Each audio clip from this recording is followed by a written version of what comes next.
I helped a student transform her serve from this to this in just a few hours, and in this special lesson, I'm going to show you exactly how. There's two reasons why this original serve never would have produced any significant power or spin from this student. Let's look at what those reasons are. Reason number one is her racket head and the tip of her racket never falls very far back down behind her back, which means there's a very short runway to build acceleration up towards contact from this starting position right here. Low range of motion means low amount of space to be able to build speed and acceleration. And so it's not possible for her to ever generate very much racket head speed for that first reason. Second reason is there isn't any stretch or release of her shoulder and racket head. What I mean by that is from this position, look at where her hand is facing and look at where her strings are facing. We're going to look at an example of a professional player in a second. You're going to see that their racket is what most tennis teachers like to call on edge. So in a nutshell, when you look at this original serve from my student, this is a pushing position. She's setting up the racket with the strings facing upwards, with her hands facing upwards, and then pushing the racket strings up towards the ball and into the point of contact. This is what's known as a waiter tray position, because her hand and her racket face are in a position kind of like a waiter holding a tray in a restaurant. When you watch any world-class tennis player, you'll see basically the exact opposite is my student.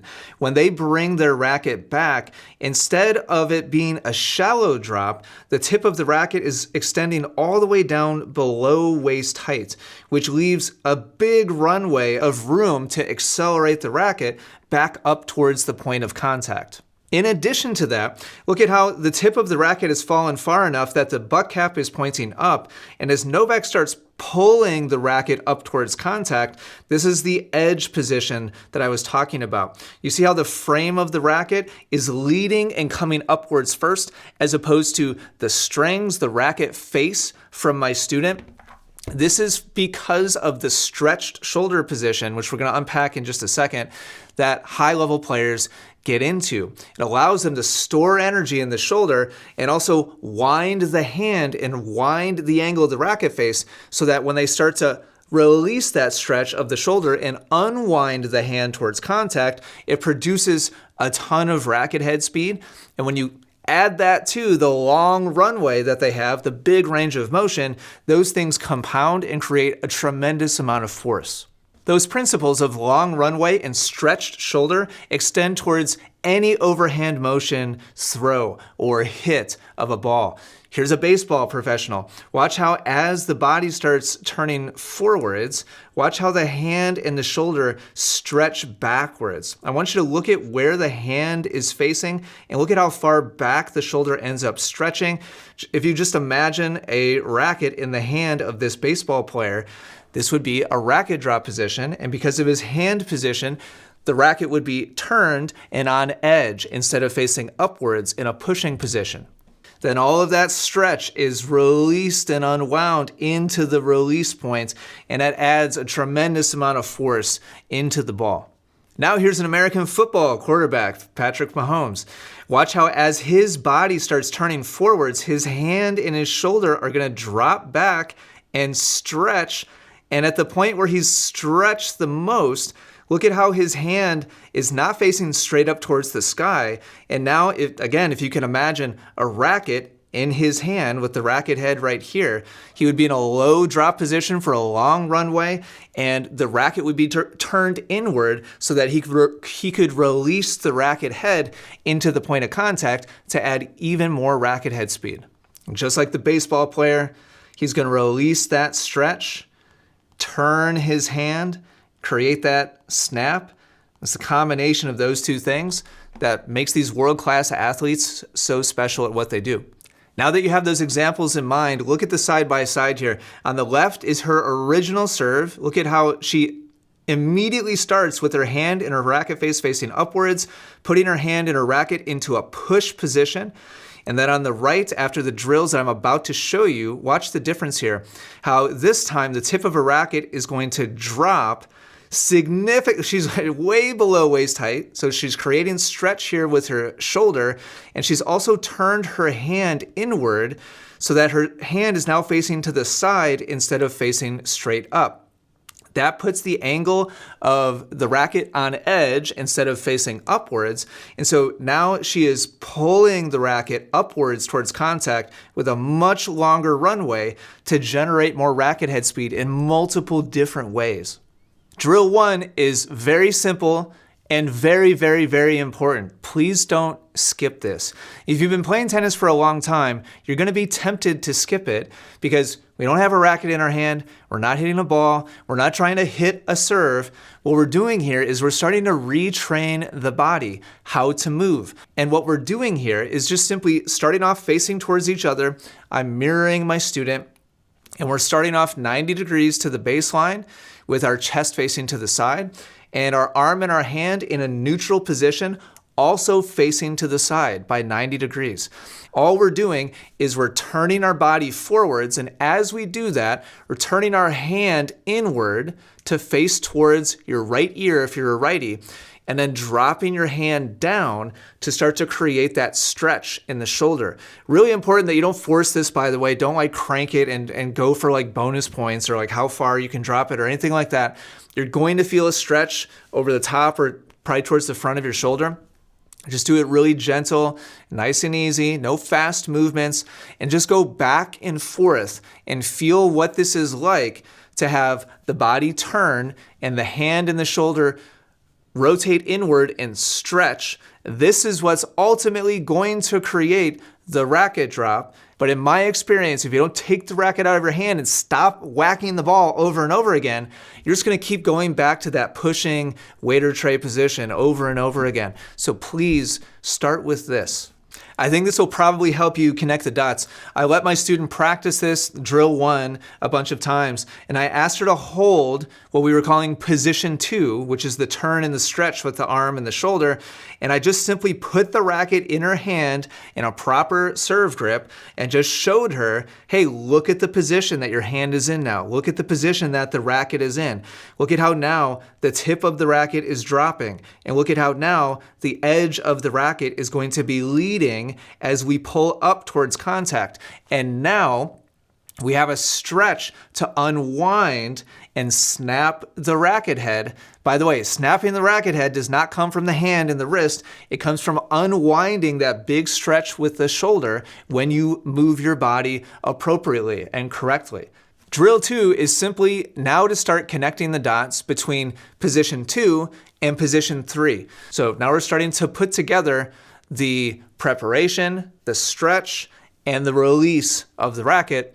But again, still without actually holding the racket, and certainly not without hitting the ball yet. We're going to get to that soon. In drill 3, now my student has the racket in her hand with a correct serve grip, and now she's moving through position 1, position 2, and then up to position 3 while actually holding on to the racket. We're not going for speed. We're not adding a ball. We're just learning how to move the racket through this transition. And as she's doing that, watch how already this is a huge improvement with both the runway that she's creating and the stretch and the storage of energy with her shoulder and her hand and the edge of the racket coming up and then releasing and then coming through. I'm about to add a ball, but my student's not going to toss it, and you're about to see why. I'm having my student practice a couple of her shadow swings with the racket, hitting position 1, position 2, position 3. And now I'm about to create a fake toss off to the side, and my instruction to her is just make sure that you hit all the positions that we just talked about. Now watch her racket. Did you see what just happened? Even though she didn't have to toss the ball, and even though she didn't have to hit the ball, and I told her all this, I said, I'm just gonna toss a ball right here, and it's gonna come down again. You're not gonna hit it. Just make sure you do it right. Watch what happens with her arm and her hand. She opens her racket strings up, she opens her hand up towards the ceiling, and she goes right back to a pushing position again. Now, this is a better pushing position. Notice how her racket has dropped lower, and she's closer to an edge position than before, but look at just the previous repetition. Watch the position of the racket here. This is her practice one right before I toss the ball. Look at how low this gets, and look at how much of an edge position she gets to. Look at how her shoulder stretches. And now just because I toss the ball off to the side, look at how much weaker of a position this is. Look at how much more of a push position this is. Please, please, please hear me loud and clear. The hard part here is not the mechanics. The hard part here is not the techniques. It's not the positions. The hard part here is that this person has been playing tennis for 25 years, pushing her serve for 25 freaking years. And now all of a sudden, some Yahoo in a hoodie is like, no, we need to stretch the shoulder and we need to turn the hand in and we need to get the racket on edge. And she's like, okay, yeah, great.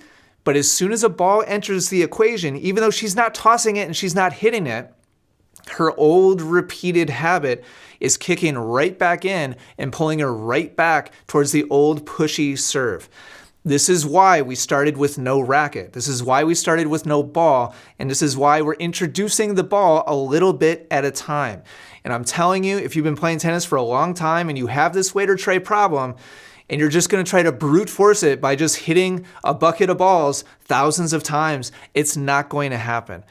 You have to take drastic measures to change old habits. If you're enjoying these step-by-step drills on how to significantly add more power to your serve, then you'll love my step-by-step drills on how to add way more power to your forehand. You can get them for free at forehandpower.com. Well, I'll show you my favorite drill progressions to help players add 15 miles per hour to their forehands in just 15 minutes of practice by learning how to use their entire body athletically, smoothly, efficiently, and powerfully to generate way more force, way more power with significantly less energy and strain. You can get it for free at forehandpower.com. So what's going to happen here is we're going to repeat this process. I'm going to have her do shadow swings where she has no problem doing it absolutely correctly. And then after she's done a bunch of high quality shadow swings, then I introduce the ball and then we're just going to repeat. And every time that she gets a shallow racket drop, I'm going to tell her and give her feedback immediately. Nope, that's not position 2. That's not the position 2 we've been practicing. And then we're going to repeat it again. And eventually, she starts to get a good quality position 2 with me assisting with the toss off to the side. So this is not as good, still, not as good as her shadows, but we're getting there. Now she's down below waist height with the tip of her racket, and now the edge of the racket is much more prominent. Now she's in much more of a stretch and pull position. It's not her best, but she's getting there. And here's the one after that with the ball. Even better this time, even lower, even more of a edge position. Now we're getting somewhere, and she's starting to gain the ability to see the ball go up in the air and tell her brain, tell her old habit, in effect, no thank you. I don't want you. I'm not using that push motion anymore. Nope, I'm going to use the new motion. I'm going to use the new motion. Even though she's not even tossing the ball herself or hitting the ball yet, I know this is gonna feel silly, but this is what's required if you want to actually change an old deep habit like this. Now it's time for the moment of truth. I just gave my student the ball. This is after several minutes of practice and training, getting better and better at doing the correct position with a fake toss. That's with me tossing off to the side. And now we're gonna go through a sequence of 3 swings. A shadow swing where she does all positions correctly, a fake toss where she focuses on doing all the positions correctly, and then her own toss and a hit. And guess what happened on her own toss and hit? This is the very first time she ever practiced it. We'll get our hand and her racket strings go right back to an upward facing position. Now this is better than where she started. Her original serve, the tip of her racket only made it down to about shoulder height. So we're gaining runway, but she is not dropping the racket as far as she could, and she's not turning her hand in. She's keeping her hand upwards because that's her security position. That's her safety net of okay, I know where the strings are and I know where I want the ball to go, and I'm just going to keep pushing the ball forwards. So this is kind of like a hybrid, but she is mostly reverting back to the old habit, and that's normal. That's fine. This is just part of the process, and she keeps getting better. We keep going through that process, and now watch this one. This is kind of a big breakthrough moment for her. This is huge. And watch my face, by the way. So look, Her racket on this one drops way lower to a much more vertical position, to much more of an edge position, much more stretch with her shoulder. Big runway now with the tip of her racket. And I watch my face as I see her go to that position and actually go up towards the ball. I am absolutely pumped for her here because what she just did is drastically different from what she's used to. This is a big percentage of the way going from a push to a pull, and now she's really on her way with her progress. This is after more practice. My student is wearing pink now because we went out, we got some lunch, we came back. We're continuing to repeat the same sequence. Shadow swing, fake toss, and then an actual hit. Expect this to take time. Expect a lot of shadow swings. Expect a lot of fake tosses. If you have somebody who can help you with a toss, then that would be fantastic. Keep with it, and you can make this change. Notice, by the way, she's not hitting the ball in the box yet. We don't care. That's okay. We're just trying to do it right, and then over time, you'll gain familiarity and gain mastery over the new motion and start to put it into the box with much more pace, much more ability for spin, much more everything that every tennis player wants on their serve. Hopefully this was super helpful. If you'd like to also increase your racket head speed on your forehand so it's dramatically faster and add 15 miles per hour of pace to your forehand in just 15 minutes of practice, make sure to go to forehandpower.com and grab that free training. Thanks for watching today. I hope this was super helpful, and I'll talk to you again soon.